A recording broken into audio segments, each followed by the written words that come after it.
good, YouTube? This is Wink and I am back with another video, and today I'm going to be taking you to class with me. As you can see, it's a good day outside, man. And today we're going to be preparing this meal in class. He said it's going to be something good, so I'm waiting to see.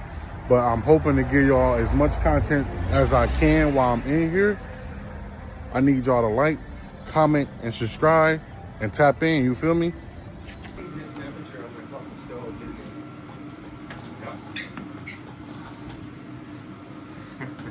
Some of you had said you wanted to get in the habit of wearing them.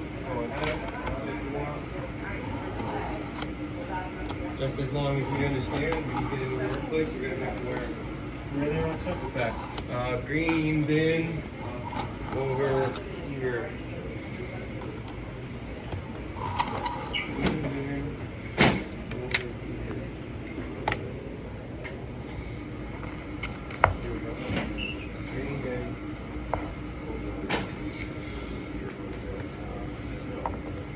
Yeah. We put them in four, huh? How we going? So just this, yep. So same way, yep. We're gonna this way we can get a better idea of how to get more accurate cuts.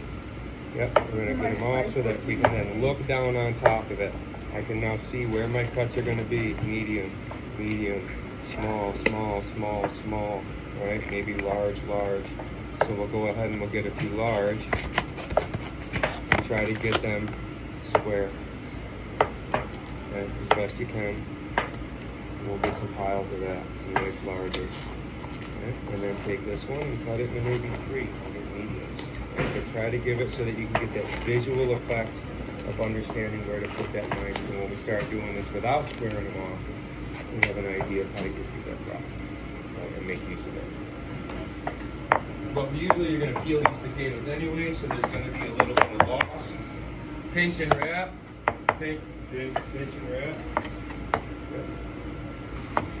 Thank you. Mr. Williams.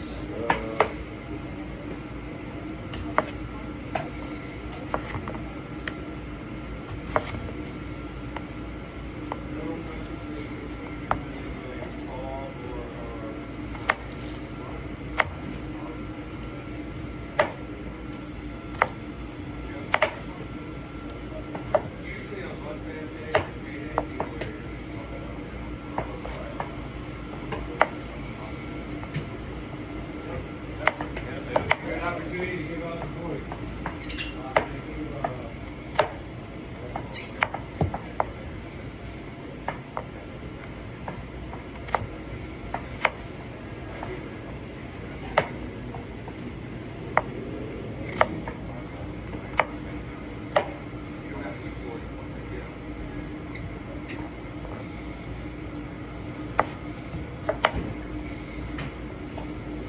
Okay, safety first.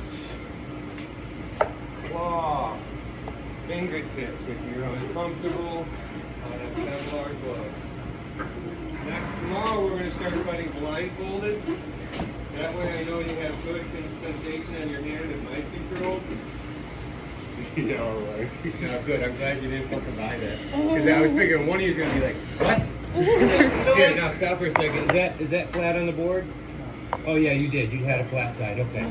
I just wanted to re-emphasize that if you have the opportunity to put a bigger flat side on the board to cut, do it because it's safe. I was like, yo, you had me tripping for a bit. Good. I got one. You had me tripping for a bit because I'm like, wait, what? Yeah, blindfolded, man. Nah, because like we had a chef that actually did that. He was just like, oh, you guys can practice it for like a few bucks down here. Put these blindfolds on. They're like, what are we about to do? They're about to touch the sensation of your ears. Wait, what? Yeah, no, thank you. Or like from those videos, like how the Asian guys, they do the blindfold and you for like 1,000,000 miles an hour, and then they make the fence The accordion thing? Yeah, and then the accordion imitator, like blah. That is so. And they do it with a freaking butcher knife, like. That's actually. It's a. Oh my goodness, what they call it? It's a Hikari. Yeah, huge big old thing. It's like a meat cleaver. I'm like, bro, y'all serious right now? It's very, I see those too, it's very impressive, and I have no desire to do that. That looks dangerous. I don't know, so you guys, I guess you guys don't like your fingers? But that's what you get with thousands of hours of practice. Okay. The more time you have this piece of steel in your hand, the more comfortable you become with it. It's an extension of your body. Eventually, you don't have to think. It will do what you tell it to do just by doing. You know what I mean? Your comfort. Once I put a knife in my hand, I don't even have to think about the knife. It's an extension of my body. Right. So if you hear that snapping noise, move that knife a little bit. Because if you're going to have to say cut 25 pounds of potatoes into a large dice, if we're not letting that knife do the cutting for us by having that forward motion, your arm's going to hurt by the end of the day. It really is. So let the tools do the job. So yeah, put the tip on the board. This will help us. This will help us get a nice drop. Okay. And then we're going to go ahead and so we're going to pinch and wrap. You go ahead. Okay. I'm going to flip this over, and then what we can do is we're going to come back. I'm going to pull out. We're going to. I mixed it.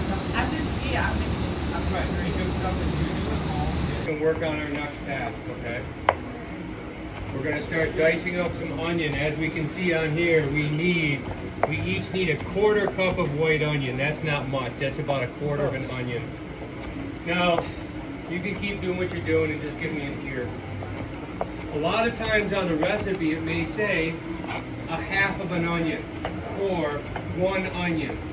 Now, what does that mean? Because you've seen onions that are lots of different sizes, right? Even these are 2 different sizes.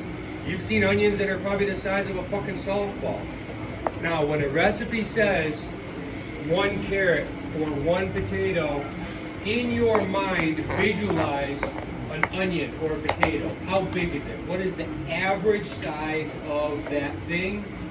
Use half of whatever that is. Or use that as your mind's eye. So I would consider this to be even just slightly smaller than my mental visual perspective of an onion.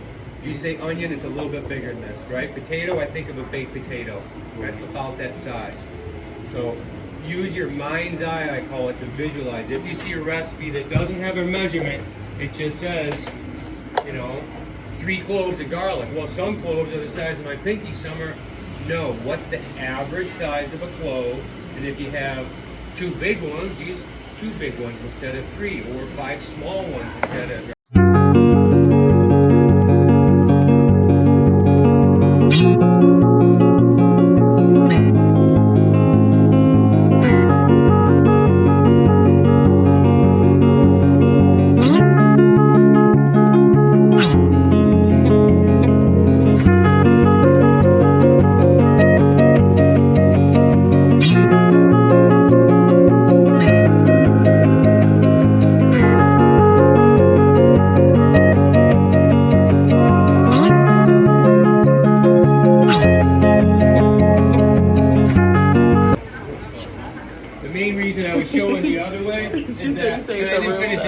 It says sweat to translucence, cold pan, cold oil, get them kind of see-through. When our onions start to get see-through, we're going to add our garlic to get that slightly...